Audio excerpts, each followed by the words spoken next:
This is Lenora Dawson, and this is my day, typical day for me in the life of campaigning and working full time and being a full time mom as well with a 16-year-old, and life is just busy.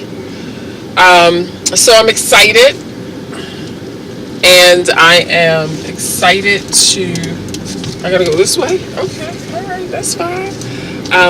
Someone's giving me directions, forcing me to go someplace I don't want to go, but that's okay. That is their duty. So this is beautiful Baltimore you see in the backdrop, and we are just taking a ride, taking care of some business.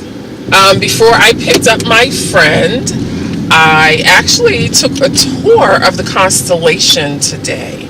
And doing that tour, I was a guest on the show. The show is called Top of the Morning. There were two great co-hosts that co-hosted me. We had a lot of interesting things to talk about, great things to talk about.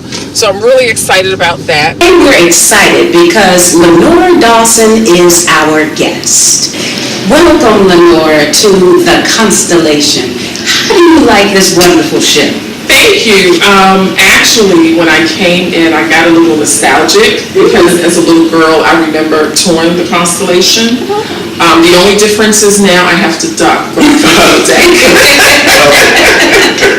Well, I'm excited that you're able to bring back those wonderful memories. Yes. You know, it's a phenomenal resource right here in the inner harbor that I believe is underutilized. So we're excited to be here today. Yeah, I think it's great for the kids to come and tour because there's so much history here on the boat and just in Baltimore in general. Mm-hmm. And I think that it's important that we know our history and preserve our history. And I'm really excited that they have maintained this ship after all of these years. And I understand that you're going to get a tour of the ship. Yes, and I'm really excited about the tour. So, Lenore, I understand that you are running for a political office this season. Yes. And so that is awesome because they love to have dignitaries come and be able to tour the ship and get a better understanding so that when they assume office, they can help represent what the Constellation is all about. Right. So tell us about it.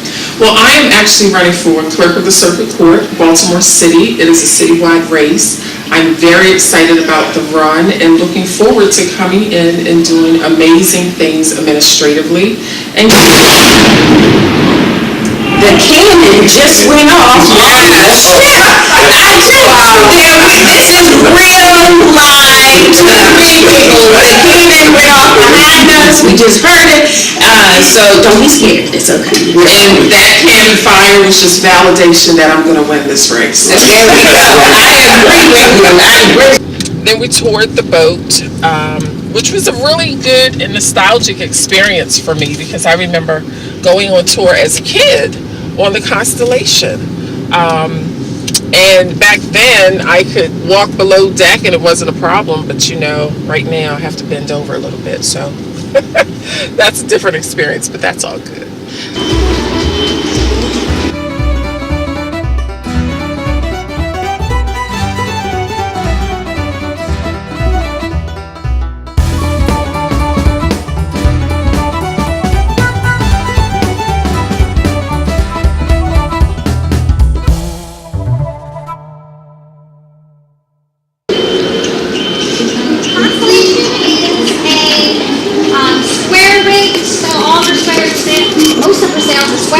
And then we've got a couple of diamonds on either side. But means that she's got 20,000 square feet of sail.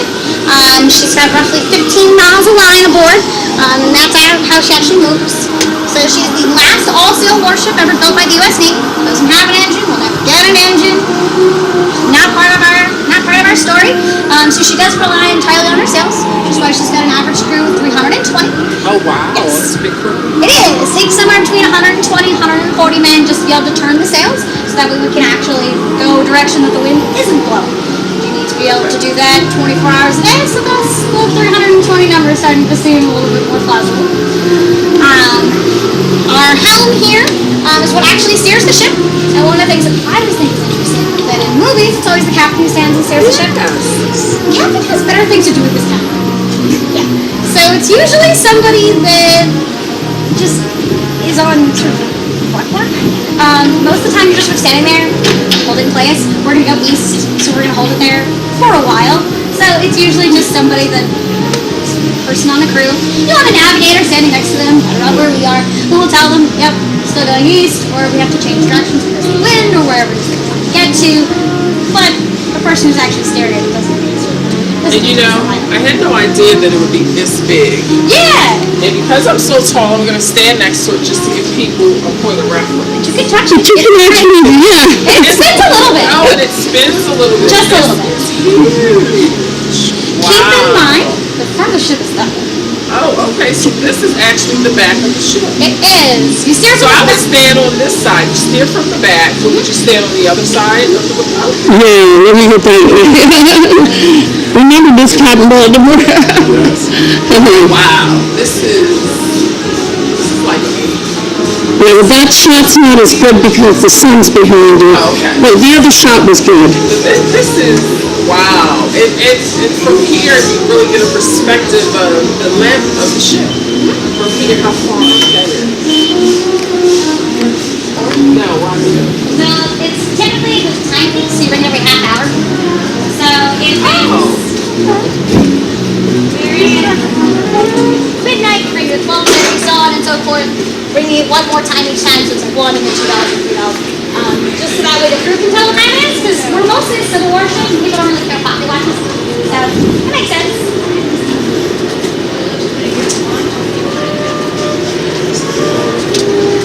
You gotta quote me. Oh. We do everything in threes. Zippy. Thank you so much, Libby. Thank for giving me a you. tour. I'm grateful. I appreciate it. This is a great experience. And I toured the ship. I took a great tour of the ship. I learned a lot of things about the ship I didn't remember, of course, as a kid from elementary school. But they have very fascinating history about the Constellation. Well, we are actually on Gay Street right now, and we're going to the courthouse. That's where I work. I am finishing up my lunch break. So I have to get back to work and get back to business. And then after 4:30, I will pick up and start running again. I have 2 events to attend. Tonight I'm going to attend a couple of debates and go out and talk to some of the voters. I will not be debating. I will simply be a spectator, but I love taking those opportunities to just go and have conversations with the citizens of Baltimore to find out what their needs are and how I can help them get to understand behaviors, how people who have suffered from cumulative trauma react to certain situations, how the perception that exists within this country. So there's so many things that we learn from learning our history, and I think the Great Blacks and Wax Museum does a great job in terms of displaying it. And one thing that actually stunned me the first time I walked in was how true to life everything is and how realistic it is. And it's almost like when you're having the tour that you can feel the energy of the time. So I think that it's important that families and parents take their children and go themselves. Yes. Because a lot of times I have conversations with adults and they don't know anything about their history. And schools just don't teach history at the depth and level in which they should. As a matter of fact, Jules, I just took a tour and I'd like to share it with you. Let's take a look.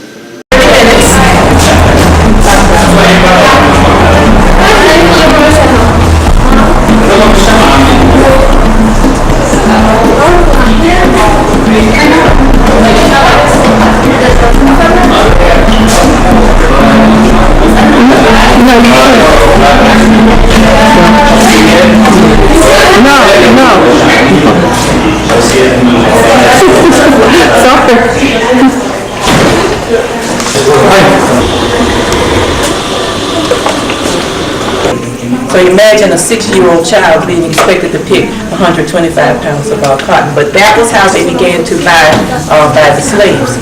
And when they were sold, if they were in that category where they were going to work and make money, then you didn't want them to die. Many of them would decide that they would starve themselves.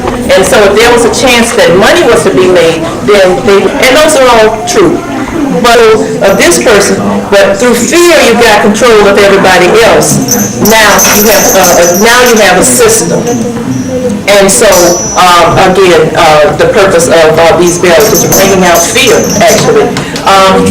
You're still fighting, however, and so you needed the ultimate punishment, and that was the iron mask. And many of you've read perhaps the man in the iron mask and so forth. These kinds of devices were used mainly by the Europeans as a form of religion. And being a history resource, we've got children to say. So we're going to go into the slave ship.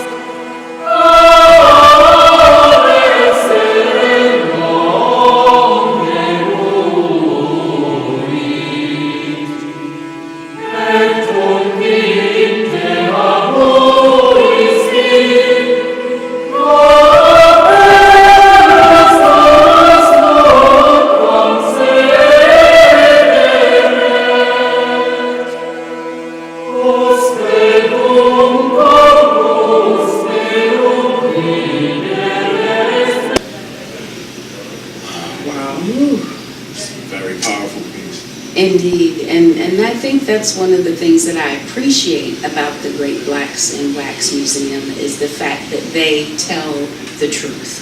They do not sugarcoat our history, and they want people to really understand, and you can't help but to have a visceral reaction when you see the atrocities that we had to endure as a people.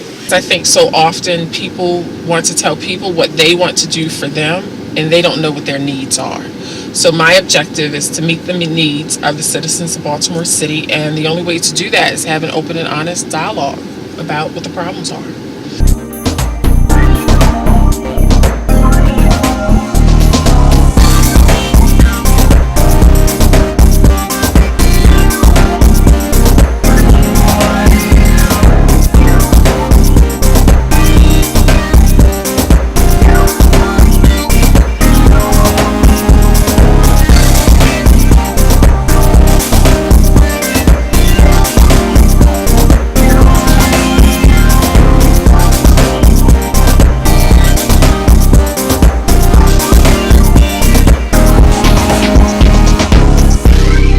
So as your clerk of court, I plan to be not only transparent and accountable, but responsive.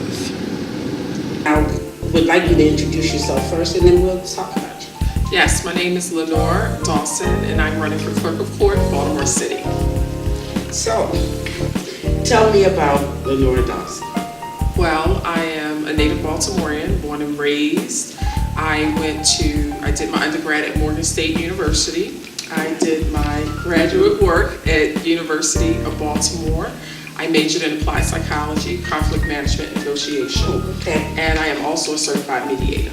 Oh, okay. So I worked in private sector for many years until about the past 10 years I came to city government.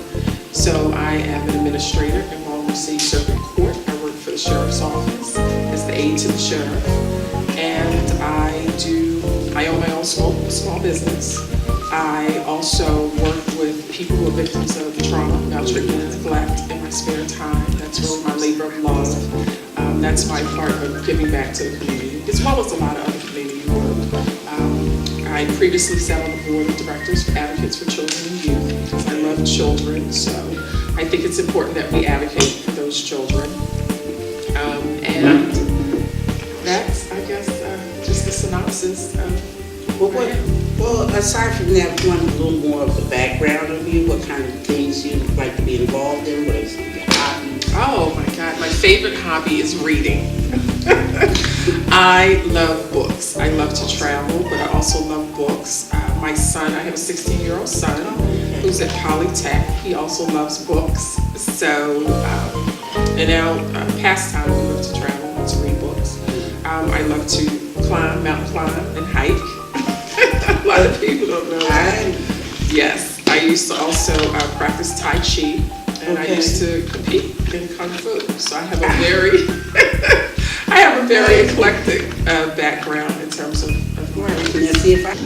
Oh, certainly. I'm a native Baltimorean, so I love this city. I have traveled abroad. I've traveled around the country, outside of the country, and I always love coming back home because one thing I noticed about Baltimore is forever evolving.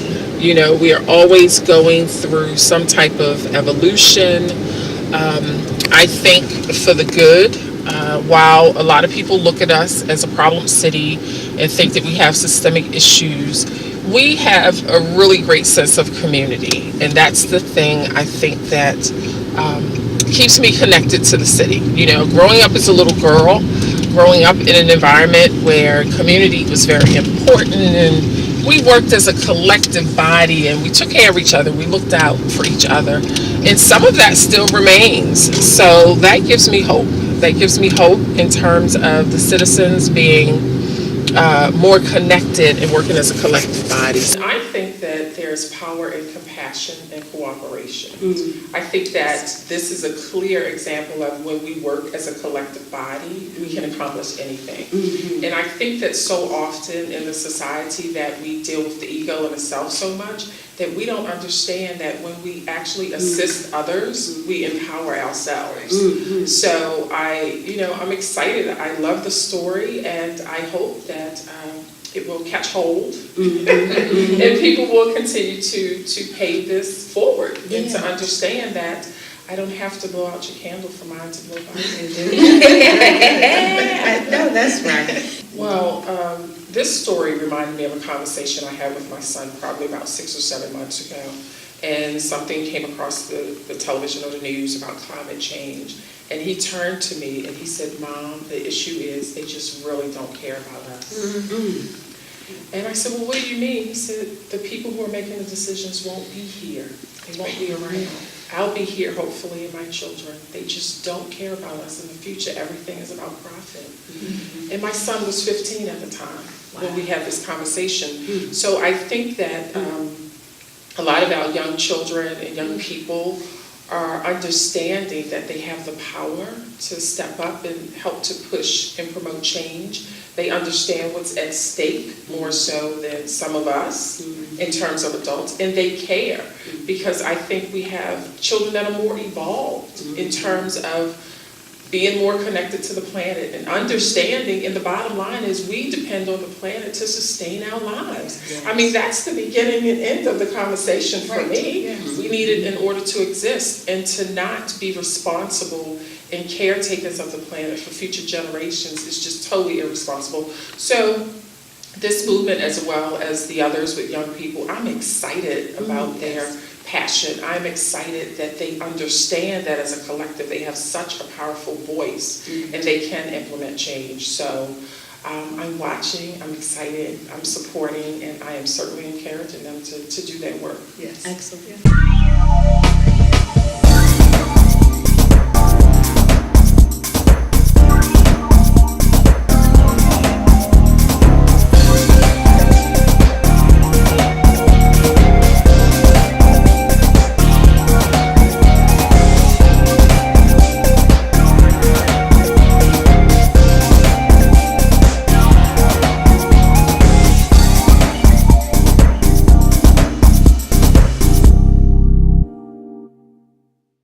We're passing City Hall right now. That's why where a lot of your resolutions and bills are put in and budgets are approved and passed, and and also I would encourage people to become engaged and start coming to city council meetings and having conversations with your elected officials and telling them what you need and holding them accountable and all of that good stuff. But you have to get involved. Like, don't check out from the process. Very large as well, including the 30,000 that showed up in Atlanta. So but the question for us this morning is, with the whole March for Our Lives movement, do we feel that this whole new activism spearheaded by young people can really neutralize the NRA or make a difference? Well, I work for a law enforcement agency, and I am totally against teachers having guns in school. I think that people don't understand the training that's required when you carry a gun. We also have to have conversations about implicit bias. We have to deal with the narrative that's been perpetuated in terms of people of color and the fear that people have and the self-induced fear they have when they interact with people. So I think it's so many things to consider. I think that it's absolutely should not be considered. I think with the exception of Baltimore City, every other county in the state of Maryland, they have school police or resource officers that are armed. And these men and women are trained professionally to do their job, because when you're in a situation where you're confronted with a gun, you just have no idea how you will react. And we cannot put that burden on educators. Their job is to educate our children. So this is Baltimore City Circuit Courthouse. This is what you're seeing now is Courthouse East. That's on the right side of Calvert Street. When you're coming up Calvert Street, I actually work across the street in Courthouse West. As the aide to the sheriff, I've been there for 10 years, so I'm very proximal to the clerk's office and interact with them quite a bit in terms of paperwork, because we serve quite a volume of paperwork ourselves that come from the clerk's office. We also have an accounting department, and the bills, the court fees, come through us, so we process and collect those. So there's a lot of interaction with us, and we provide security for Baltimore City Circuit Court. So you will see my beautiful men and women in brown uniforms in the Baltimore City Circuit Court, who's always willing to help and assist you. And if for some reason somebody's having a bad day and that's not the case, just call me. Sharing the platform with Miss Lenora Dawson, and she was just talking to us about the fact that she writes poetry. She didn't want anybody to know, but I'm excited because I'm a poet myself, and I would love you to come and share tonight with us, and you can read some of my stuff. I would love to read some of your stuff. I will certainly check the schedule. As long as I don't have a conflict, I will be there. Okay. Yes. And thank you for the invitation. Oh, I'd love to read your work. Oh, thank you. And the old people would love to see you.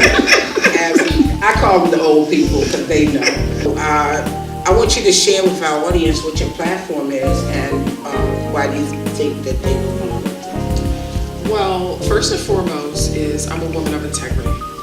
I think that in city government as public servants, you need to have people at the helm who are people of integrity, unapologetically. Very important. That's very important. I believe in transparency and accountability. I think that we deal with a lot of systemic issues that we deal with because there's very little or more accountability. So for example, I was just recently sad to hear again that Baltimore is dealing with several $1 million in grant money that's unaccounted for. Where's the accountability? We keep going through this with money from the school system. Now we're dealing with this. It's always something. So we have to be accountable. In the public, as citizens, you have to hold your elected officials and public servants accountable. We work for you. So I think that that's something that's very important to me. Also, I'm running because I believe that the citizens of Baltimore deserve a 21st century modern day court system that is efficient, that is up to date, that has technology. You should not have to spend your day trekking down to the courthouse only to find out you can't use a debit or credit card. Also, being offered unacceptable customer service. Then you have to run back out to the bank machine to get money and then come back to the courthouse just to take care of small things. And these are things that can be done online. Exactly. We're busy, we work, we don't have enough time to spend with our children. Lord knows I don't. So I think that we should make the courthouse should be not only accessible to the public, but it should be efficient and it should be easy and convenient. User-friendly. Yes, and as public servants, I believe I always have an open door policy. I believe that as a public building, you should be able to come in anytime. So this is the square, basically. Hopefully it's not one they're gonna pull down, so. No, I think that's going to stay forever. I don't think they're going to pull that down. And this is Courthouse West. So this is where you work. Yep. I'm going to park the car, if I can find, in front, because I have VIP parking, and then I'm going to run on in and get started with my day. So thanks for hanging with me. I appreciate it. Bye, guys.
Pleasure to actually have you here today on the ship.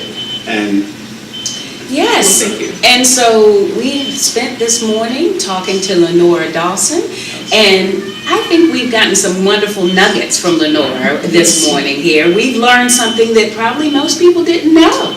She has been in this area flying a kite before the Constellation was even docked here in the Inner Harbor, right? That's something we learned, that's something we learned.